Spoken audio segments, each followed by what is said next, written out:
This is Andy Gutierrez from StarWars.com, and you are listening to Coffee with Kenobi with Dan Z. This is the podcast you're looking for. This is James Arnold Taylor, and you're listening to Coffee with Kenobi. I have a good feeling about this. Well, hello, everybody. Welcome back to another episode of CWK Live on Monday nights at 7 o'clock p.m. Central Standard Time. I'm your host, Dan Zare, thrilled to be talking Star Wars with each and every one of you. So I am using a brand new headset right now. This is the Astro A30 Mandalorian Edition, sent from my friends. How does it sound, by the way? This is literally the first time I have tested it out. I know that these are some of the best products out there for your wireless microphones, but I wanted to see how it actually sounds. So let me know how this microphone sounds. Let's bring in our friends. Mary says, LOL, surprise. Yes, it was a surprise. The software is not cooperating the way I expected to, so it just kind of jumped out at us. But a happy Monday to you, Mary, for sure. Minta, this is the way. It's CWK Day. Hello, Minta. Great to see you. Ben is back. Happy Monday. Finally able to be back. Ben, it is great to see you, brother. And Brian is here too. This is the way. This is the Monday. Yes, this is in fact the Monday. So, how is everybody doing this week? It's been a. Last weekend was great. It was Mother's Day. I hope everybody had a wonderful Mother's Day weekend, full of blessings and family fun. Absolutely. Let's see here. So Logitech sent me this over. This is the Mandalorian theme collector's item. It is a really, really nice. It doesn't sound as crisp as your normal mic, but it sounds okay. Okay, good to know. Yeah, it is wireless, and I'm sure there's some settings I need to adjust. Now, I just moved it a little bit closer to my mouth, so hopefully the volume is still really, really good. So let me know.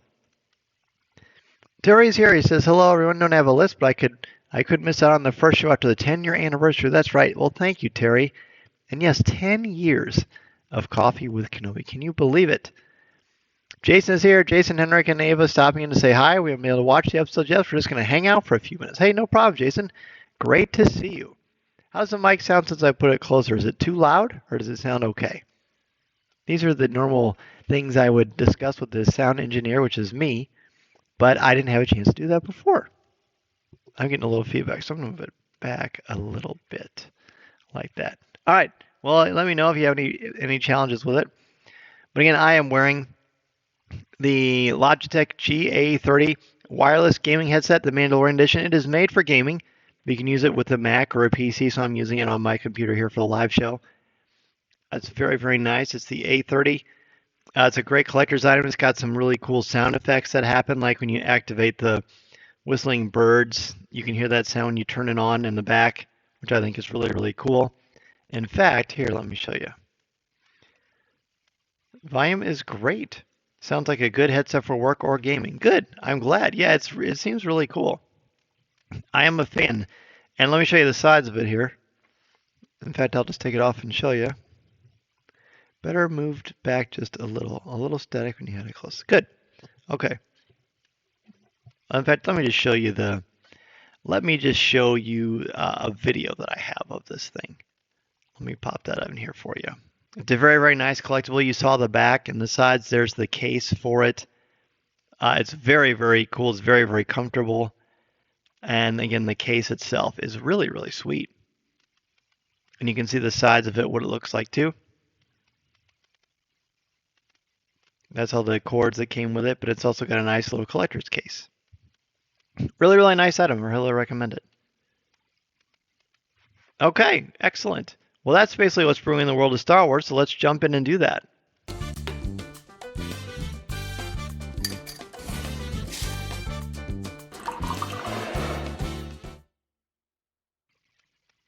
All right, so there is that, and of course tonight we're going to be looking at your top 5 moments from episodes 4 through 6 of Star Wars Visions. I Am Your Mother, Journey into the Dark Head, and The Spy Dancer, which I just watched again before doing the show.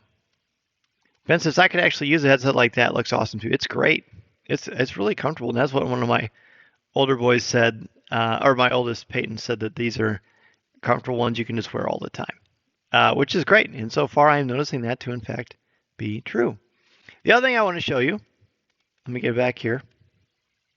This is actually a sponsored segment, but KiwiCo, you may have heard me talking about them on Coffee with Kenobi, but they are sponsoring Coffee with Kenobi. And I wanted to show you a great video of what Mason built. In fact, I'm just going to jump in and show you that right now. I think you will really like it. KiwiCo is the way to go to entertain and excite your kids. This domino machine that Mason is unboxing for us was fantastic. It is for his age, which is 9 years old, and allows him to create and design this incredible domino machine which he can actually play with, which he does. As you can see here, he is unboxing the directions. There are gears, there are different items you can use, rubber bands. There is the Tinker Zine, which gives you full explanations of other options for you, including these directions right here, which are very, very easy to follow and present an awesome challenge. He got a number of things which is for his age, which is 9 years old, including a little screwdriver, and there's some opportunities for using batteries and other things which I can help him with. And as you can see here, we are slowly putting this thing together, and it is so much fun.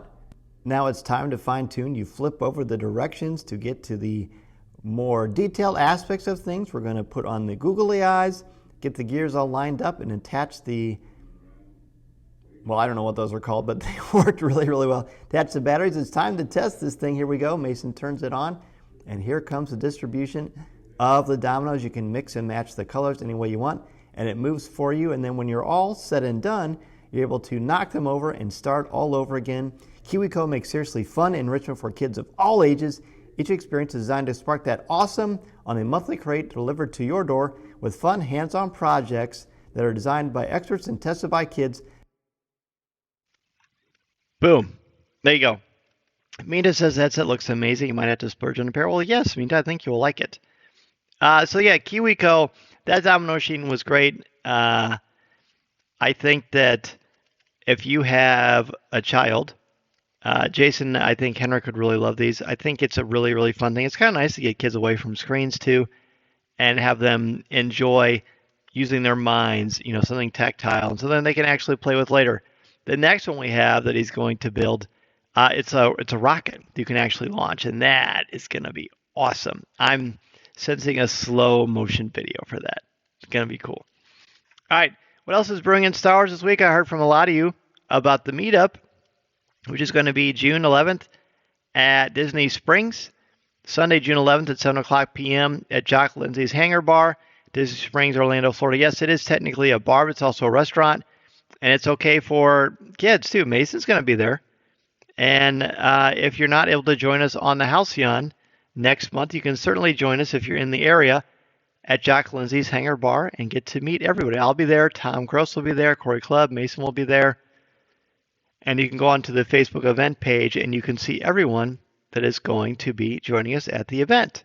And again, of course, next month, less than 30 days away, you've got the Galactic Star Cruiser with me and MEI and Mouse Fan Travel. June 12th to the 14th, there are still some spots available. I really hope you can make it. And if you can't, that's okay. We're going to have lots of coverage. We're doing the CWK live show there. A lot of fun stuff. Terry's going to be there too. He says Terry's looking forward to the meetup. Yeah, Terry will be the first time we've actually got to meet in person. And that's going to be awesome. All right. Let's jump into the top 5, shall we? And we've also got some trivia we're going to play in a little bit later too. So top 5 for tonight, again, is your top 5 moments from Star Wars Visions Season 2, episodes 4 through 6.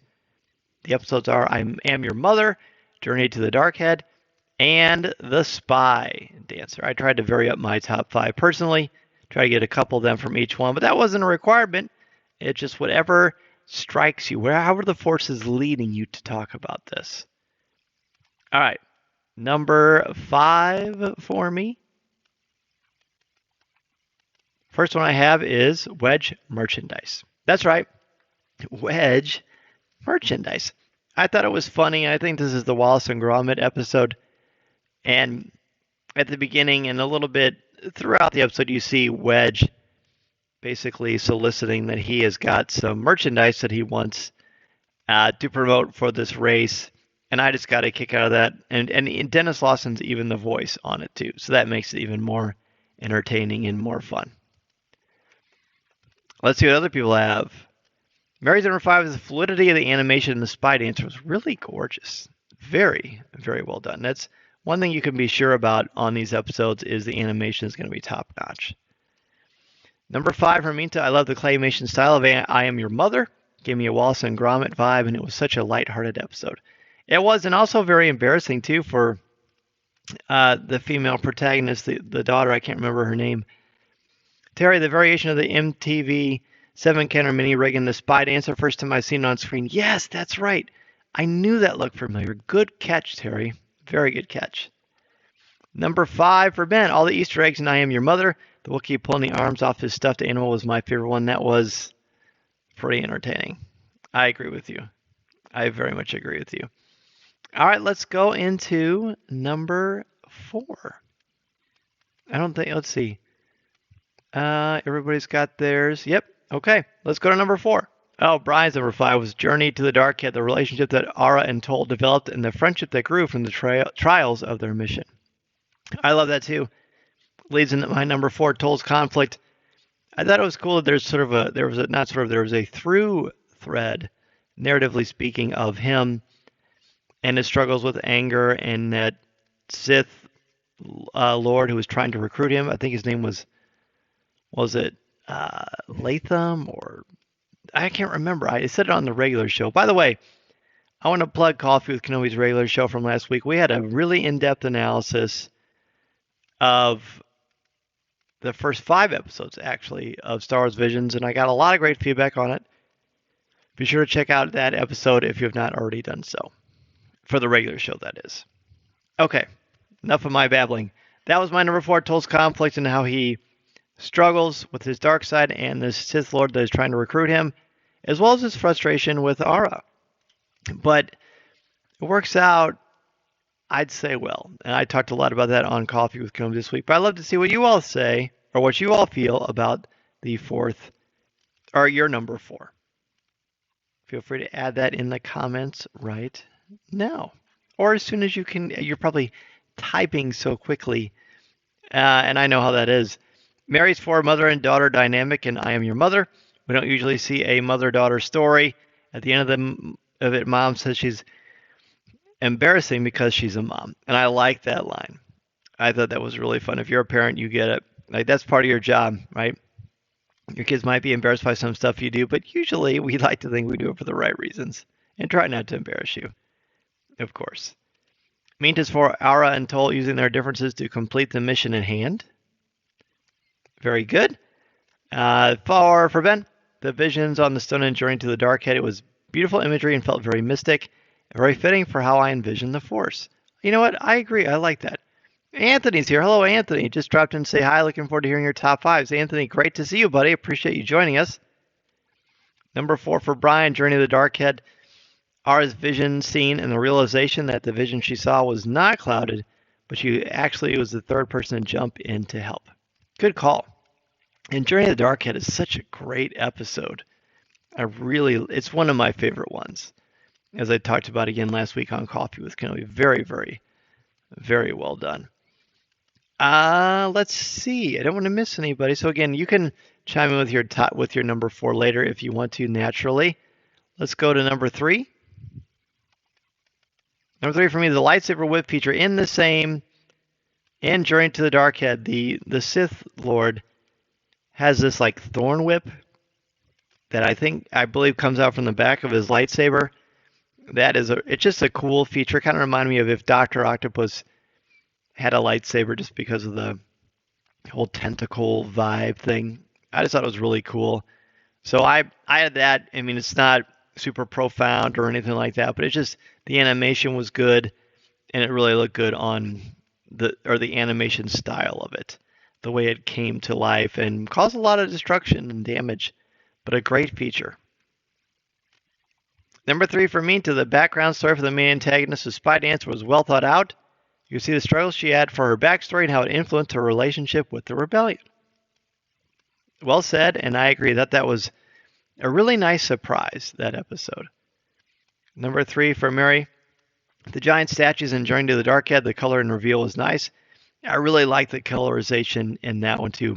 Visions is really, really strong at doing that, at using art in a very, very powerful way, and that was really, really cool to see. Okay, anybody else have a number 3 that they would like to enter? If not, no problem. I can certainly jump to number 2, but I'll give you a couple of moments to add your comments. Looks like we've got one from Ben. Ben says the Ryloth roll. Annie has become a great pilot, but only her mom can help her unlock it. She may embarrass Annie, but she needs her mom to give her confidence too. And that is absolutely correct. Brian's 3. The spy dancer. They build up to the realization that the Imperial officer is her lost son, dealing with revenge until she gets so close. The way they executed that plot twist was really inspiring. I was really moved and impressed by that. And you know, I tell you this all the time. A story that I really like and I respond to is one that can throw you for a surprise and be original, but still have that Star Wars feel and vibe. And I feel like the Spy Dancer did a nice job with that. Okay, let's go to number 2. Aura and Toll team up. Now they team up through most of the episode, but at the end they fight together. They fight for one another, and they have this camaraderie at the end. And it's one of the few times where I'm like, gosh, I would love to see more of this adventure with these two. Like there's so much more story to show their relationship, and I found it really intriguing, really well done. The animation was terrific. The voice acting was awesome. So I was a big fan of those two, just sharing screen together. Minta's 2 is Wedge self-plugging his products. It was funny. It was definitely funny and unexpected. Mary's 2, Wedge, so many Easter eggs in this episode, and having Wedge as a celebrity was great. It was very fun. Very fun. Brian's number 2, I'm Your Mother, the humor and playfulness in the episode. Annie has a Max Rebo stuffed animal. The end credit dialogue, and keep an eye out for the Wedge-themed products at my merchandise stall. Fantastic value. And all profits go to the Palette-specific veteran support. It was funny. It was very clever, and I appreciate that you typed down the dialogue there, Brian. It was very fun. But there can only be one. In my drum roll here. My number 1 moment has been talked about a little bit. Return of the Child. At the end of the spy dance, when it's revealed that this woman who's fighting so hard against the Empire, and she's got all this stuff planned in this revenge, it turns out that this Imperial that she's in conflict with, that she wanted to defeat, destroy, she finds out, puts it together, it's her son. And the way, I have goosebumps now. The way she hugs him at the end. I can't believe I like really goosebumps even more than usual. The way that she hugs her son. And like the way he just sort of doesn't know how to react because he thinks this is like an arch enemy. And then him opening up the little necklace that has the hologram in it. And it's him as a child. I just thought it was beautiful. Just so beautiful and so clever. I was very, very impressed. Very impressed. Julia's here. She says, hi, Star Wars family. Still knee deep in Clone Wars, having fun listening to the comments here. Great. Julie, great to see you on the show. Ben's 2, the spy dancer's bait and switch. The officer is Loy's son. I'm not sure how to pronounce her name, but I know I heard it a bunch of times in the episode. Then to see how his horns were cut off at the end, my mind spiraled. Did you realize then that there is where those scars came from? Yeah, exactly. And I watched it on a smaller screen, so I didn't quite catch it the first time. So I'm glad you pointed that out. Terry says, the Return of the Child was a great moment. It was awesome. So awesome. Brian's 1, Journey to the Dark had the lightsaber duel between Bishan and Tolt. Bishan, that's the name. I don't know what I said before, but Bishan is correct. So thank you. Thank you for that, Brian. Minta's 1, the ending of Spy Dance was a bitter but beautiful ending. You could see the conflict in her son. He was torn about how he was raised and seeing and being embraced by his mother, thus making him question his true path. It was so good. So well done and well said, Minta. Mary's 1 is a spy dance based on real-world stories from World War II. It's fantastic. And then that twist at the end that the officer was her stolen son. Fantastic storytelling. It was just marvelous. Like I would recommend, if I was going to recommend Visions, this might be one that I would say, if you haven't seen any of them, watch this one because it's really smart and some great surprises. Bands number one is Ara and Toll, an unlikely duo. They were both a bit out of their league for this challenge, but together they win the day and became friends. It was awesome. And as I said on Coffee with Kenobi this week, I am the least interested in shipping characters of anyone you probably know. I mean, that sounds hyperbolic, but I'm serious. I just don't care about fictional romantic relationships. I just don't, and it's not. I mean, it just is not for me. If other people like it, and if you like it, that makes me very happy, and I think you should absolutely embrace what you enjoy. As I'm saying, for me, it is not my thing.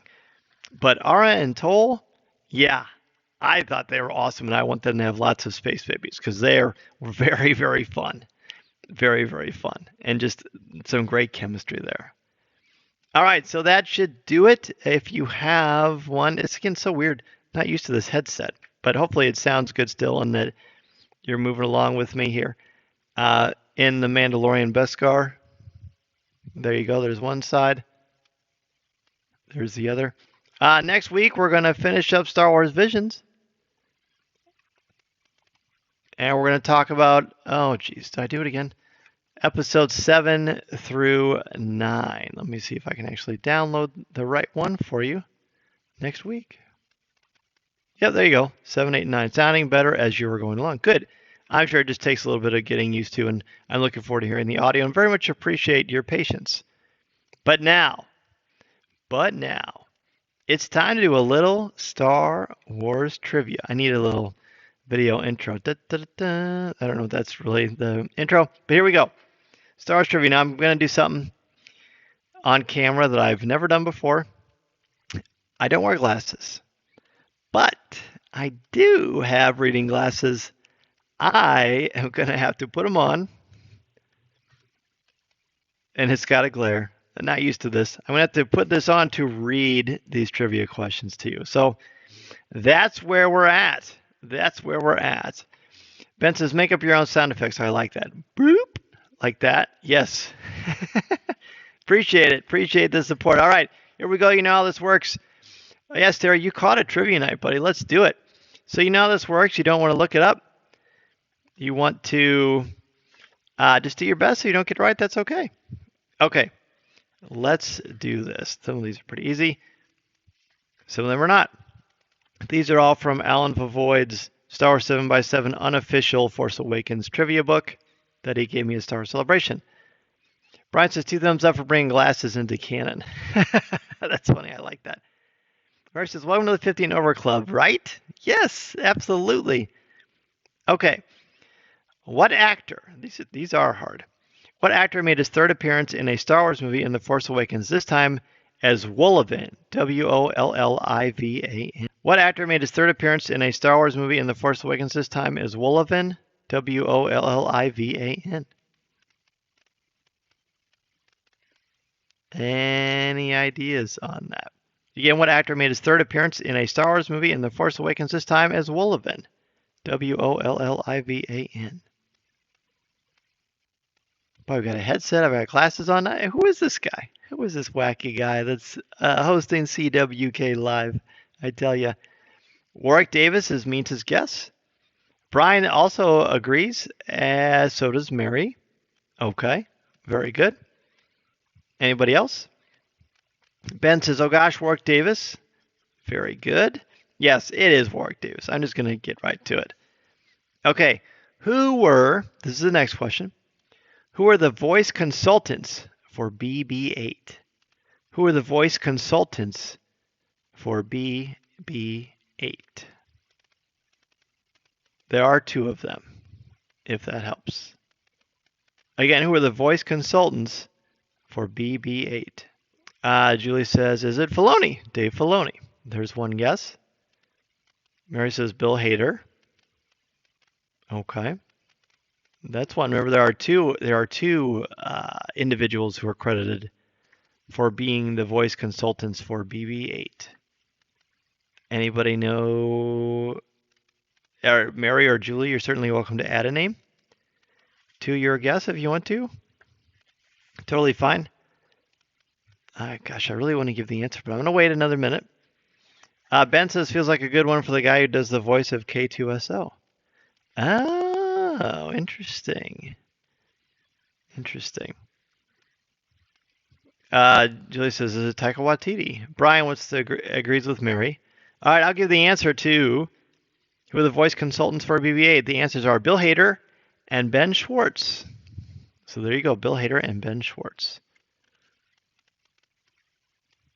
For the next one, what frequent non-acting collaborator of J.J. Abrams played a stormtrooper? I didn't know this.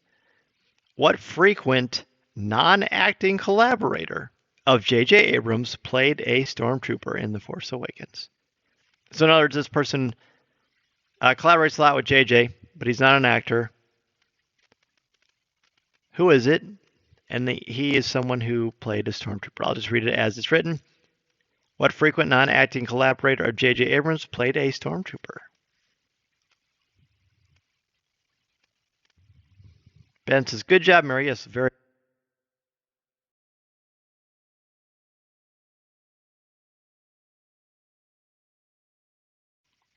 Well, I hope that mute button worked on this mic so you don't have to hear me swallowing my soda pop.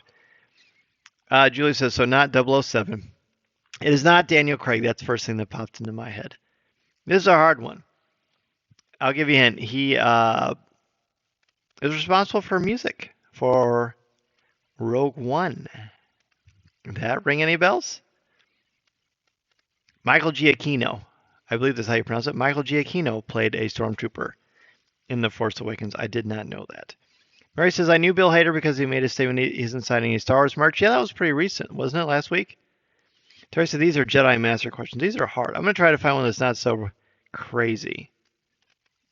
Oh, this is a fun one. This is a fun one. I'm going to read this one, and let's see how you do. I think this is one that you'll be able to handle. All right. Ben says JJ's other untitled friend is LL Cool J. What, is that serious? Dude, that would be awesome. All right. Are you ready? Can you name the 8 original trilogy characters who physically appear in The Force Awakens? The question again, can you name the 8 original trilogy characters who physically appear in The Force Awakens? As you name them, I will say yes, and we'll just kind of check them off. But the question is, can you name the 8 original trilogy characters who physically appear in The Force Awakens?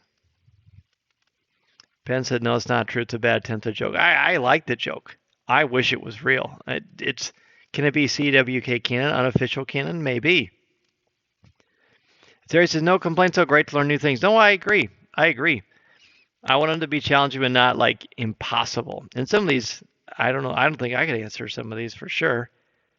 Again, this will be the last question, but there's plenty there, plenty of meat on that bone.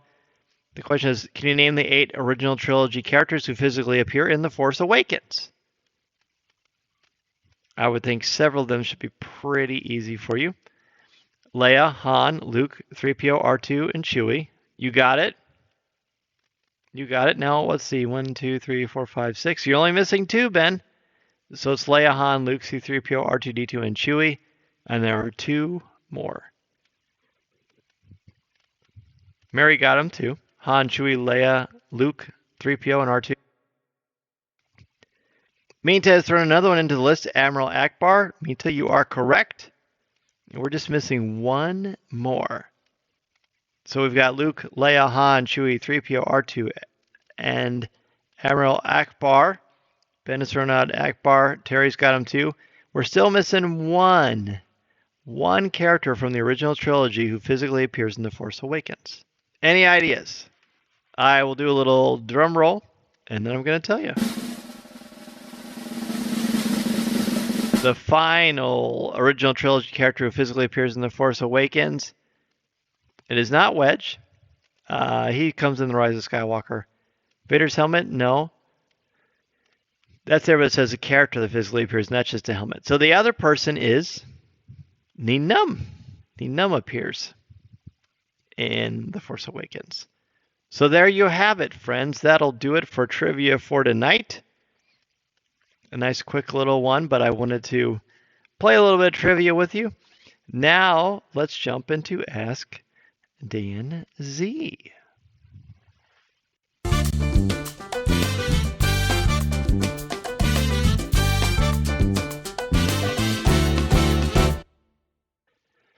Mary said the Falcon. Really? You're killing me, Mary. Killing me. She knows that for years I've been playfully debating with people that the Falcon is not a character, and I still maintain that. But it's a fun conversation. Brian, love the trivia. Thank you so much, Brian. Appreciate it. Terry Neenum, that's right. Pretty fun. I need to start writing my own. Some questions I write on my own. I think it's fun. Ben says, Leia's so awesome. She's on my list twice. Smart decision. A very, very smart decision. So if you got any questions for me, feel free to fire them out here. I wonder how everything is going for everybody. Star Wars Visions, of course, has come out. Has anyone seen Star Wars Young Jedi Adventures? I think it's a blast. Hopefully you enjoyed my interview with the creators. I am getting really close, really, really close to having school be done for the season, which is pretty wild. My reaction to Guardians, I actually just had, I should have got a clip ready, so I apologize, but on CWK Pour Over, if you remember the CWK Alliance, we actually did a review, part 1 of our review of Guardians of the Galaxy Volume 3. I loved it, Ben. I thought it was absolutely a terrific way to end the trilogy. I thought it was beautifully done. My last day of school, tomorrow's my last day of school with my seniors. I mostly have seniors, but I have some smaller, lower classmen. We're officially out of school, I believe, a week from Wednesday. So we're close. Mary says, those are so cute, such good stories telling, and D as Nubs is great. I know, it's a really fun, creative series, and really like the creators. I'm really grateful they spent some time on the show, talked to me about it. I thought it was great fun. Julia has some drawings that someone gave her dad 35 years ago. They look like design drawings of ships and things that someone from ILM gave him. Where could I validate this? Thoughts? So Julie, post it in the CWK Cafe. Everybody here can check it out, and I can certainly pass it along to some people at ILM as well. But post it in the cafe. We'd love to see them. Minta, have you seen the fan art posters of the Guardians of the Galaxy Star Wars? I have not. Minta, post that in the cafe too if you get a chance. Terry, how much time are you spending at Disney World in June just to Star Cruiser? Yeah, we're getting there. We're going to the meetup the day on the 11th. We're going to Star Cruiser, and as soon as we're done, we're actually heading to another part of Florida for a family vacation. How about you, Terry? By the way, if you are going on the Star Cruiser, today was the day where you get to go on the Play Disney app and go on the Star Wars Disney Star Cruiser section of the Play Disney app, and you can see your itinerary of what you're going to get to do and experience on the Star Cruiser. It's really fun. Mason and I found out when we're going to do the lightsaber training. Can't wait till you see it as well. So cool. Have I ever gotten anything from Displays? I have not, Ben. I know Lou Mangello has, and he really likes them. Have you? It looks like they've got some really, really cool things there. Speaking of cool, it's always cool. It's always a great time to talk with you. Thank you, everybody who reached out to me and congratulated me on 10 years of Coffee with Kenobi. I didn't have a special show. I didn't want it to be like all super congratulatory. I'm just grateful I've been doing this for 10 years. I still love it as much as I ever did. I met so many great people along the way. Had a lot of great, amazing adventures that wouldn't have happened without members of the CWK Alliance, our Patreon page, and your support and your word of mouth about the show. I'm having the best time, and it's because I've gotten to know so many of you, and I'm looking forward to even more of that. Thanks so much, everybody. Have a great rest of your week. We will see you on Thursday for more Coffee with Kenobi. This is a live podcast you're looking for. See you next time, friends. This podcast is not endorsed by the Walt Disney Company or Lucasfilm Limited. It is intended for entertainment and informational purposes only. The official Star Wars website can be found at www.starwars.com. Star Wars, all names, sounds, and any other Star Wars-related items are registered trademarks and/or copyrights of Disney and their respective trademark and copyright holders. All original content of this podcast is the intellectual property of Coffee with Kenobi unless otherwise indicated. This is the podcast you're looking for.